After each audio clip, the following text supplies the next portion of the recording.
বিভিন্ন সরকারি কর্মকর্তাবৃন্দ যারা আমাদের আজকে খেলোয়াড়, রেফারি প্লাস আমাদের দর্শক, এখন এখান থেকে ফিরতে হবে। একটা জেনারেশন কিন্তু আমাদের নেশার জন্য নষ্ট হয়ে গেছে, সুতরাং এইখান থেকে আমাদের ফেরাতে হবে।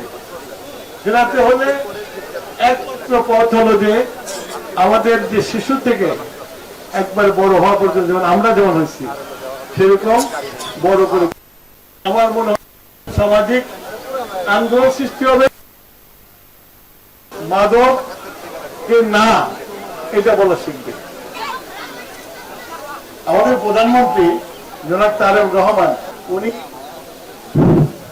যেমন মাদকের বিরুদ্ধে প্রতিরোধ গড়ে তোলার চেষ্টা করছেন, তেমনি মাদকের পরিবর্তে খেলাধুলা, নেশার পরিবর্তে স্বাস্থ্য রক্ষা করা, এইটার ব্যাপারে উনি খুব সিরিয়াস।